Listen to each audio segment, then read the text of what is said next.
إن الحمد لله نحمده ونستعينه ونستغفره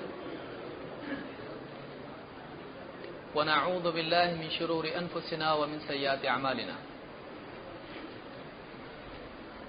من يهده الله فلا مضل له ومن يضلل فلا هادي له وأشهد أن لا إله إلا الله وحده لا شريك له وأشهد أن محمدا عبده ورسوله أما بعد فإن خير الحديث كتاب الله وخير الهدي هدي محمد صلى الله عليه وسلم وشر الأمور محدثاتها وكل محدثة بدعة وكل بدعة ضلالة وكل ضلالة في النار. قال سبحانه وتعالى: أعوذ بالله السميع العليم من الشيطان الرجيم من همزه ونفخه ونفثه. بسم الله الرحمن الرحيم. قل هو الله أحد الله الصمد لم يلد ولم يولد ولم يكن له كفوا أحد. قرآن کریم ایک ایسی کتاب ہے جس میں بہت ہی کم الفاظ میں حقائق کا ذخیرہ ہے، بلکہ سمندر آپ کہیں تو غلط نہیں ہوگا. مختصر آیات ہوتی ہیں لیکن وہ اتنی جامع ہوتی ہیں، اتنی کمپریہنسو ہوتی ہیں کہ کم سے کم مختصر ترین الفاظ میں بہت بڑی بات جس کو سمجھانے کے لیے کافی وقت درکار ہوتا ہے، قرآن کریم کی آیات میں ایسی بات پائی جاتی ہے. اور یقیناً یہ کلام اللہ کا کلام ہے جو محمد رسول اللہ صلی اللہ علیہ وسلم پر اللہ تعالیٰ نے نازل فرمایا، اور خود اللہ تعالیٰ نے قرآن کریم کو خود قرآن کریم میں ایک حکمت کی کتاب قرار دیا ہے. اللہ تعالیٰ نے سورہ یاسین میں فرمایا: یاسین والقرآن الحکیم. بلکہ اللہ تعالیٰ نے قرآن کریم کی قسم کھائی، قسم قرآن کی جو کہ حکمت والا ہے. قرآن کریم ایک ایسی کتاب ہے جس میں دین کے تمام اصول موجود ہیں. اس میں عقائد ہیں، عبادات کے تعلق سے بنیادی باتیں ہیں، حقوق ہیں، ایک بندے کا بندے پر کیا حق ہے، تجارتی اصول و آداب ہیں، معاشرتی آداب ہیں، گھر میں رہن سہن میں رشتہ داروں سے کیسا رہنا چاہیے، حلال و حرام کی تقسیم ہے، کیا حلال ہے کیا حرام ہے، پچھلی قوموں کی تاریخ ہے، آئندہ کے واقعات ہیں، انسان کے اعمال کا دنیا اور آخرت میں کیا انجام ہے، قرآن کریم میں یہ بھی بتایا گیا ہے. ایک ایسی کتاب جس میں اتنی ساری باتیں کم سے کم الفاظ میں ہوں، یہ خود ایک معجزہ ہے. اسی لیے قرآن کریم اللہ کے نبی صلی اللہ علیہ وسلم کے تمام معجزات میں سب سے بڑا اور باقی رہنے والا معجزہ ہے. آپ موسیٰ علیہ السلام کی عصا پر غور کریں، آج وہ عصا موجود نہیں ہے. اللہ تعالیٰ نے ایک دور کے لیے وہ معجزہ رکھا اور پھر وہ اس دور کے ساتھ چلا گیا. آپ دوسرے نبیوں کا معاملہ دیکھیں، داؤد علیہ السلام کا معاملہ دیکھیں، سلیمان علیہ السلام کا معاملہ دیکھیں، پچھلی قوموں میں جو بھی نبی اور رسول آئے ان کے معجزات نبی سے جڑے ہوئے تھے. نبی چلے گئے، معجزہ چلا گیا. لیکن اللہ تعالیٰ نے اس امت پر خصوصی انعام اور احسان کیا کہ اس نبی کے ساتھ ایک ایسا معجزہ دیا جو نبی کے بعد امت کے پاس بھی رہے. اور اس معجزے کا نام کیا ہے؟ اللہ کی کتاب قرآن کریم. قرآن کریم میں ایک سورت ہے، اگر آپ قرآن کو اخیر میں پچھلے صفحات سے دیکھیں تو بہت جلدی آپ کو مل جاتی ہے. قرآن کی کل ملا کر 114 صورتیں ہیں. ان صورتوں میں سے 112 نمبر کی ایک صورت ہے جو خوش قسمتی سے ہمارے بچے کو یاد ہوتی ہے، اور بدقسمتی سے ہمارے بڑوں کو بھی اس کے معنی معلوم نہیں ہوتے ہیں. ایک بچہ شروعات کرتا ہے قرآن کریم کے سیکھنے کی، نماز کے سیکھنے کی، سب سے پہلے اس کو یہی صورت سکھائی جاتی ہے سورہ فاتحہ کے ساتھ میں، کہ نماز کے لیے کم سے کم چھوٹی سے چھوٹی صورت اس کو بتائی جائے، جلدی سے یاد ہو جاتی ہے.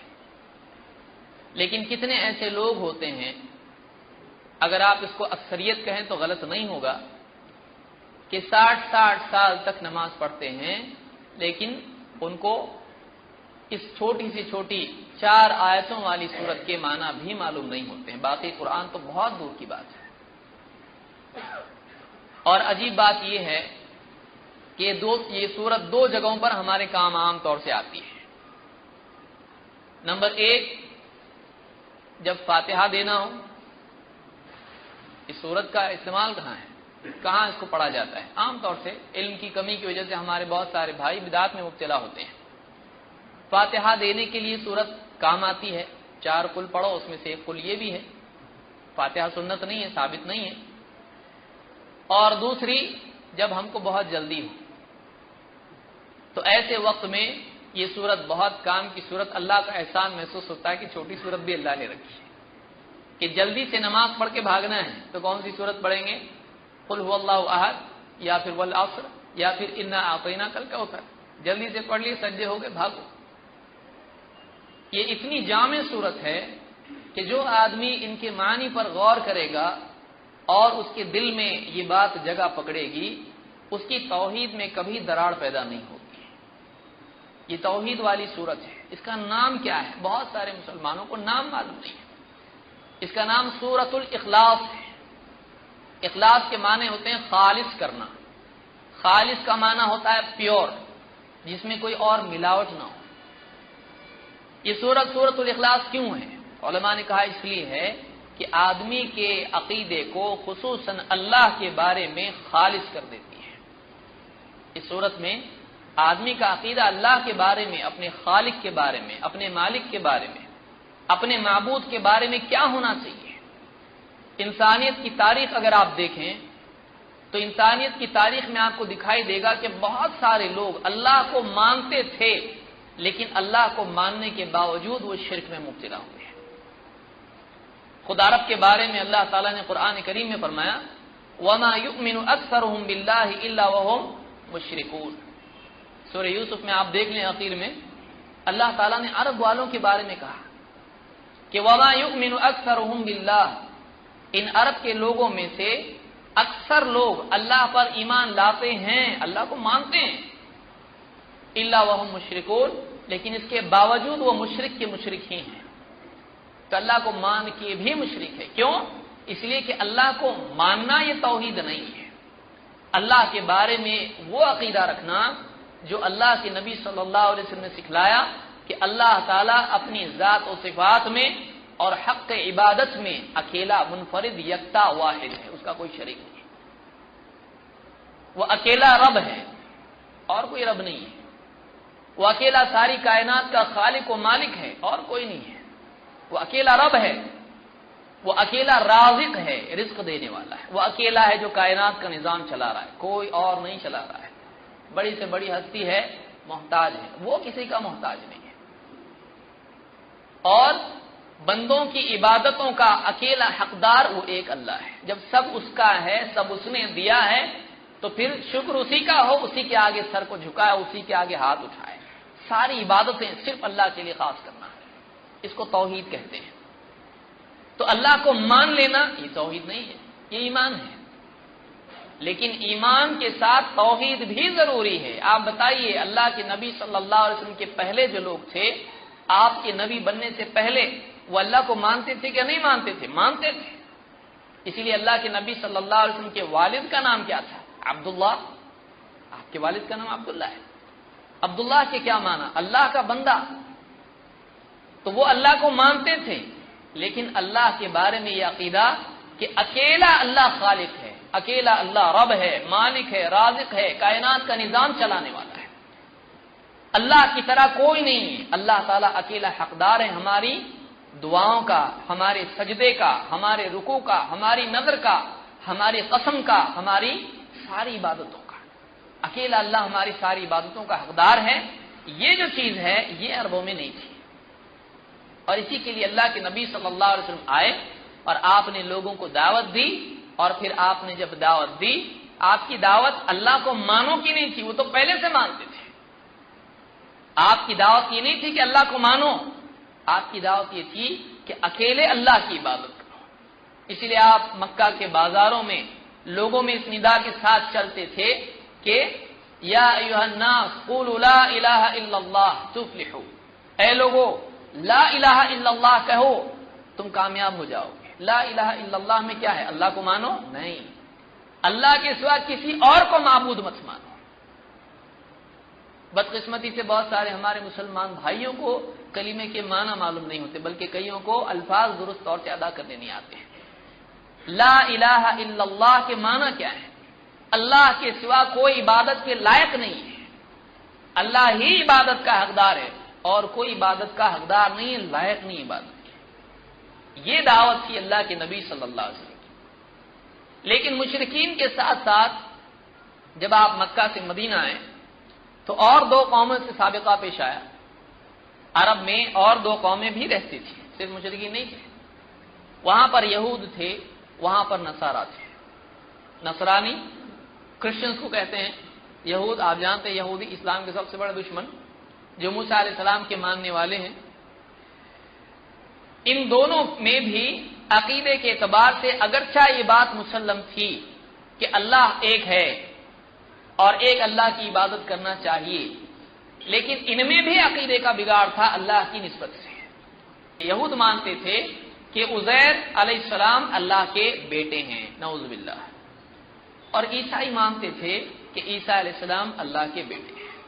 تو اگرچہ اللہ کو وہ لوگ بھی مانتے تھے اور مشرکین کے مقابلے میں تھوڑا سا وہ بتوں کی عبادت نہیں کرتے تھے، چلو تھوڑی ترقی ہو گئی، لیکن ایک دوسرا گڑھا، ایک دوسری برائی اللہ کی نسبت سے ان میں بھی تھی، وہ یہ کہ اللہ کو ایک تو مانتے تھے، معبود اکیلا اللہ کو تو مانتے تھے، لیکن اللہ تعالیٰ کی اولاد بھی تسلیم کرتے تھے، اور آج بھی کرتے ہیں۔ یہ کوئی ایسی چیز نہیں کہ پہلے تھی آج نہیں ہے، آج ہے کہ عیسائیوں میں عیسائی عام طور سے اللہ کے یعنی نبی اور رسول عیسیٰ علیہ السلام کو اللہ کا بیٹا مانتے ہیں۔ ہم اللہ کا نبی اور رسول مانتے ہیں، وہ لوگ بیٹا مانتے ہیں۔ تو ان میں بھی عقیدے کی خراب تھی، اس لیے کہ اللہ کا بیٹا ماننا اللہ کی شان میں گستاخی ہے۔ آگے میں اس پر آؤں گا اللہ الصمد میں اور لم یلد ولم یولد میں۔ تو اس اعتبار سے اس سورت کا خطاب ان لوگوں سے بھی ہے جو اللہ کو مانتے ہی نہیں، اس کا خطاب ان لوگوں سے بھی ہے جو اللہ کو ایک سے زیادہ مانتے ہیں، جیسے بہت سارے مشرق میں یعنی یہاں پر ایشیا میں جیسے چائنیز وغیرہ لوگ ہیں، ان میں سے کچھ فرقے ایسے ہیں جو دو معبود مانتے ہیں، ایک خیر کا معبود، ایک شر کا معبود۔ اسی لیے آپ نے ان کا سمبل دیکھا ہوگا، وائٹ ایک ہوتا ہے، بلیک ایک ہوتا ہے، اس طرح سے۔ تو وہ دو معبود مانتے ہیں، وہ کہتے ہیں کہ ایک خالق خیر کا ہے اور ایک خالق شر کا ہے، تو وہ دو معبود مانتے ہیں۔ ان سے بھی خطاب ہے، اور ان سے بھی خطاب ہے جو اللہ تعالی کا بیٹا مانتے ہیں اور اللہ کو تین میں کا ایک مانتے ہیں۔ عیسائی بھی آج مانتے ہیں God the father, God the son, God the holy spirit, آج بھی عیسائی مانتے ہیں کہ معبود تین ہیں لیکن تینوں ایک ہیں، ایک ہی ہے لیکن تین ہیں۔ یہ آج تک ان کو نہیں سمجھا، ہم کو کہاں سے سمجھے گا؟ اسی لیے کسی سے بھی آپ پوچھیں جو ڈاکٹر آف ڈیوینٹی ہو، ان میں پوچھ سکتے ہیں، ہمارے جیسا مفتی ہوتا ہے نا، ان کیا ہوتا ہے ایسا ڈاکٹر آف ڈیوینٹی، عقیدے کا اسپیشلسٹ، اس کو بھی آپ پوچھو ٹرینٹی کیا ہے تو پہلے آپ کو دیکھ کے مسکرائے گا، دوسرا کہے گا کہ یہ ایسی چیز ہے جو عقل سے اوپر ہے، جو نہیں سمجھ سکتے ہم لوگ، اور بولے اگر بہت ہی زیادہ فرینک ہوگا آپ سے تو آپ سے کہے گا کہ ہم کو نہیں سمجھا تو تم کو کیا سمجھائیں گے۔ لیکن اللہ کا احسان ہے کہ اللہ تعالیٰ نے کتنا سادہ، فطری اور ایسا جو آدمی کو سمجھنے میں کوئی مشکل پیش نہ آئے، اور آدمی کی فطرت چاہتی ہے ایک وقت میں ایک انسان ایک ہی کو پکار سکتا ہے، اس کا ذہن دو طرف نہیں جا سکتا ہے، سب سے بڑا ایک ہی ہو سکتا ہے۔ تو اللہ کے بارے میں جو اسلام کا عقیدہ ہے، یہ اسلام کی خوبیوں میں سے ایک عظیم الشان خوبی ہے جو آج کے دنیا میں بہت بڑے بڑے مذاہب اور ادیان ان میں جو عقیدہ پایا جاتا ہے اس سے فار سپیریئر، جس کو آپ کہیں بہت اعلیٰ عقیدہ ہے۔ ایک گاؤں کا دیہاتی بھی جانتا ہے جو بیل لے کے گھوم رہا ہے کھیتی میں، وہ اللہ ہی ہے نا، اور کتنے ہیں، اس کو اتنا یعنی ان پڑھ آدمی ہے، بہت زیادہ ایجوکیٹڈ نہیں ہے، بہت زیادہ اس کو ڈگریاں اس کی جیب میں نہیں ہیں، لیکن وہ آدمی بھی کہتا ہے اللہ ایک ہی ہو سکتا ہے، ایک دو کو سنبھلتا ہے کیا؟ دو لڑیں گے آپس میں. ایک کرسی پہ دو ہوتے ہیں؟ نہیں ہوتے ہیں. کسی بھی یہاں پر دو نہیں ہو سکتے ہیں، آپس میں لڑیں گے. ایک ہی سب سے بڑا ہو سکتا ہے. یہ فطرت انسان کی کہتی ہے.